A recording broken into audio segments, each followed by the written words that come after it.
Estamos de volta, galerinha! Mais um bloco de abuso de autoridade. Bloco passado, nós começamos a estudar, não é? Tá aqui de novo o cronômetro aqui para rodar aqui para a gente. No bloco passado, nós iniciamos, né, a lei de abuso de autoridade. Então, vimos o conceito que é abuso de autoridade, depois vimos que o abuso de poder está dentro aí do abuso de autoridade, vimos que o prazo, né, da pena, vimos que a ação é penal pública e incondicionada, e no bloco anterior terminamos falando sobre quem é o sujeito, quem é aquele indivíduo que pratica o crime de abuso de autoridade. E iniciamos, obviamente, dando um conceito dado pelo artigo 5º da Lei de Abuso de Autoridade. E eu disse para vocês que a gente ia trabalhar, estudar, dissecar esse conceito a partir desse bloco. Então vamos lá. Então o artigo diz: considera-se autoridade para efeitos desta lei quem exerce cargo, emprego ou função pública, seja de natureza civil, militar, ainda que transitoriamente sem remuneração. Então veja alguns pontos importantes aí sobre esse conceito, não é, de autoridade. Primeiro, é todo aquele indivíduo que exerce um cargo, ou seja, que é aquele cara que exerce um cargo é aquele que serve do público efetivo, que é regido por um estatuto. Emprego é aquele cara, emprego público, empregado público, que é regido pela CLT, regime seletista, e o cara que exerce uma função pública, que são aqueles que, com ou sem concurso público, né? Exemplo aí, cargos comissionados, exerce uma função pública. Bem, e a lei diz, esse cargo, emprego ou função pública pode ser exercido pelo civil ou militar. Ou seja, meus amigos, você que imaginou aí que a lei de abuso de autoridade é única e exclusivamente em relação ao militar, errou. Não é somente ao militar, não é só aplicada ao militar, mas ao militar e ao civil. Como também vai ser aplicada a lei de abuso de autoridade aquele indivíduo que exerce um cargo público, uma função ou emprego público de forma transitória. O que é, Manuel? Um cargo transitório é um cargo por determinado tempo, tá certo? Então, veja, você que faz concurso público, você vai exercer um cargo público de serviço público efetivo, prazo indeterminado. Mas existem alguns cargos que são por período determinado, tá certo? Eu vou dar uns exemplos já para vocês. Ou ainda sem remuneração. Então, mesmo esse cara em regime transitório e sem remuneração, ele pode estar enquadrado, esse indivíduo, na lei de abuso de autoridade. Então, a gente faz sempre o comparativo, né? Sempre é bom fazer um comparativo também, quando a gente trata da lei de abuso de autoridade, com o artigo 327 lá do Código Penal, né? Que o artigo 327, ele conceitua funcionário público para efeitos dos crimes contra a administração pública. Então, o artigo 327, ele também ele também amplia como fez a lei de abuso de autoridade no seu artigo 5º. Então, o artigo 327, ele diz o seguinte: considera-se funcionário público quem exerce cargo, emprego ou considera funcionário público para efeitos penais quem, embora transitoriamente ou sem remuneração, exerce cargo, emprego ou função pública. Aí no parágrafo 1º do artigo 327, ele vai ler, ele diz, é que para ser funcionário público, quem exerce cargo, emprego ou função pública, entidade paraestatal e quem trabalha para empresa prestadora de serviço, contratada ou conveniada para execução de atividade de administração pública. Então, pessoal, presta bem atenção, né? Diante desse conceito, você poderia perguntar para mim, peraí, Emanuel, então, pode ser considerado autoridade um membro do Poder Legislativo, senador, deputado, vereador? Sim. Um magistrado? Sim. Um membro do Ministério Público? Sim. O militar das Forças Armadas? Sim. O policial? Sim. O bombeiro? Sim. Todos esses, né, podem ser considerados para fins da lei de abuso de autoridade. Agora, preste atenção, eu disse a você o seguinte, que essa autoridade aí, esse indivíduo que vai cometer o abuso de autoridade, pode exercer uma função transitória e sem remuneração, ou seja, transitória, rápida, por um determinado período de tempo e sem remuneração, ou seja, sem receber. Vou dar um exemplo. Mesário. Peraí, Emanuel. Mesário, aquele mesário lá da Justiça Eleitoral. Desculpem. Quando eu vou votar, ele exerce essa função, pode ser enquadrado na lei de abuso de autoridade, sim. Então, o mesário é considerado um agente público. Você que estuda aí direito administrativo, não é? Você abrange hoje o conceito de agente público para definir vários indivíduos dentro da administração pública. Você tem um agente público, que é o conceito geral lá do senso, e depois você vai ter as espécies. Aí você tem agentes políticos, agentes administrativos, etc. Então, o mesário é considerado agente público, obviamente ocasional, transitório, pois se acha exercendo, pessoal, uma atividade pública, apesar de não ser remunerado. Então, você que está lá como mesário e alguém chegar lá e você exceder, pode ser enquadrado, sim, na lei de abuso de autoridade, Lei 4898 de 1965. Tá certo? Bem, aí vem a pergunta, não é? A pergunta, Emanuel, e o particular? O particular que não exerce nenhuma função pública pode responder por abuso de autoridade? Duas respostas para vocês. Primeira, sozinho jamais. Sozinho jamais, né? Então, sozinho jamais poderá responder por esse delito. Agora, se ele estiver em concurso de crimes, olha aí o artigo 29 do Código Penal, concurso de pessoas, né? Utilizamos a chamada teoria monista, teoria unitária. Então, em concurso de pessoas com uma autoridade,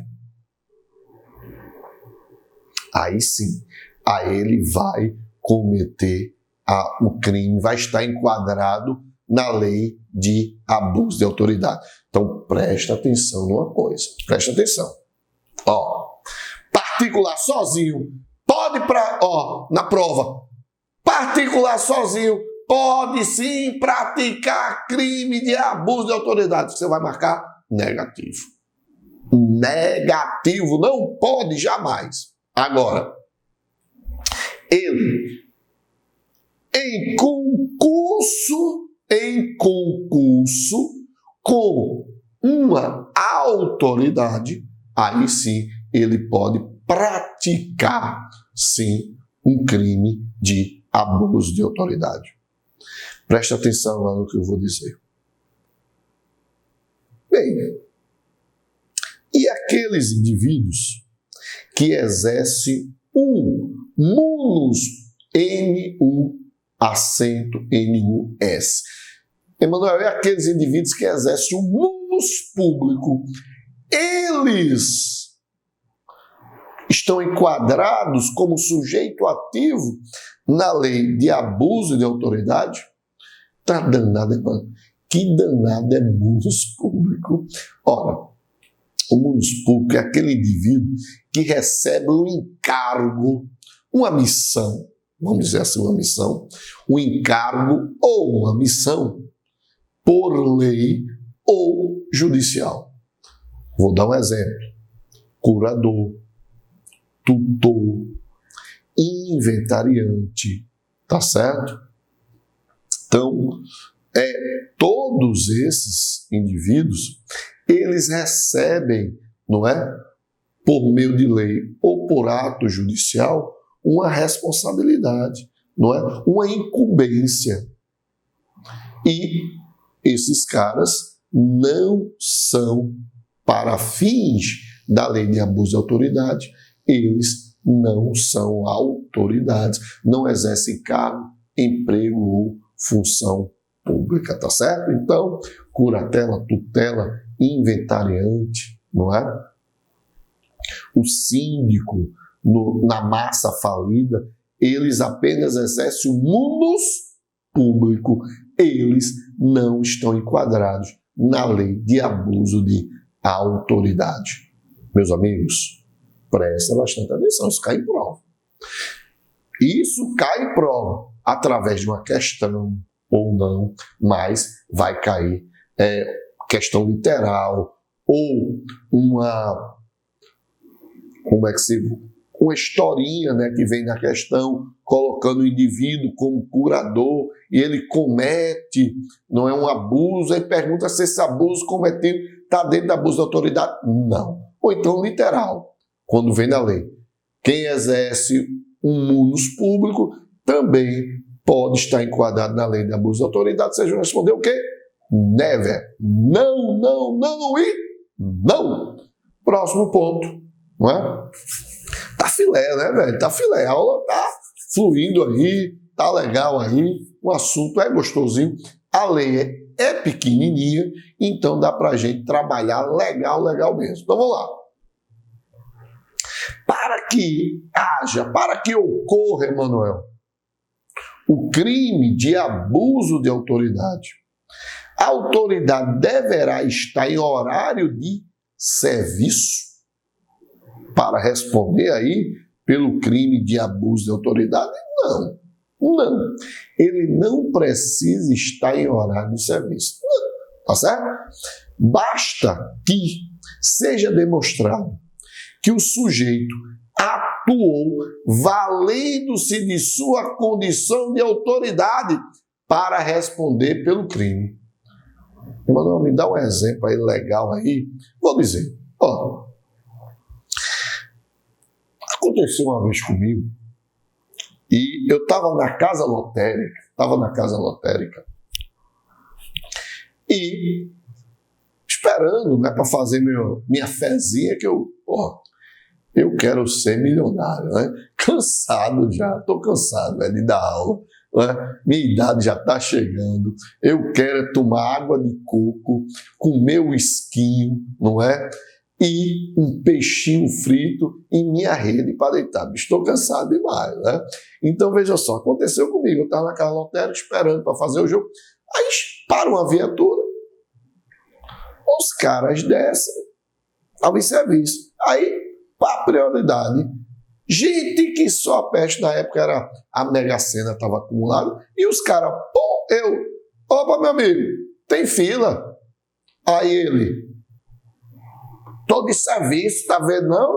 Aí, logo quem? Comigo, eu disse, eu tô vendo que você tá de serviço, por isso que você tem que estar na viatura e não aqui. Né? Aí ele, como é a história? Eu disse, exatamente isso você ouviu. Se você está de serviço, então você não está aqui. Está lá na viatura. Aí ele, está pensando, está falando com quem? Eu disse, eu não sei com quem eu estou falando. Estou falando com, acho que um soldado. Né? Aí ele veio crescendo para mim, Aí, não sei se foi sorte minha ou se sorte do cara, um dos caras que estava lá era ex-aluno meu.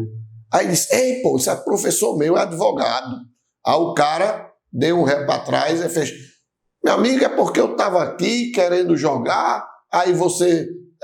Aí eu falei assim, não, olha, veja só, se você chegasse aqui para mim ou para quem estava na fila aqui, chegasse assim, pessoal, eu estou de serviço, deixa eu fazer minha fezinha rápido, velho, não tem problema nenhum não. O problema é que você chegou já como dissesse, eu sou autoridade e pronto, então isso não cabe. Aí ele, não, me desculpa aí, pessoal, me desculpa aí, posso fazer minha fezinha? Olha para aí, a turma, pode? Eu disse, agora, meu amigo, pode. Aí veio o aluno meu, professor, aí como o senhor está? Desculpa aí. Eu disse, não, meu amigo, tranquilo, né? Relaxa aí. Né? Então, foi beleza aí. Mas aconteceu comigo. Veja, obrigatoriamente, ele deve estar não precisa estar em horário de serviço, né? Basta o quê? Basta ele utilizar o seu, como é que se diz? A sua situação para valer-se. Então, nesse caso, eu coloquei que o cara estava de serviço, né? Mas veja, uma outra situação poderia ser o seguinte, vamos lá, por isso que eu utilizei esse meu exemplo, nessa mesma fila, tá lá eu, agora isso é fictício, está eu lá, aí chega um delegado, né? Delegado de bermudinha, né? Entrou aqui, aí parecendo o professor Isaqueu Silva, bonito, sarrado, né?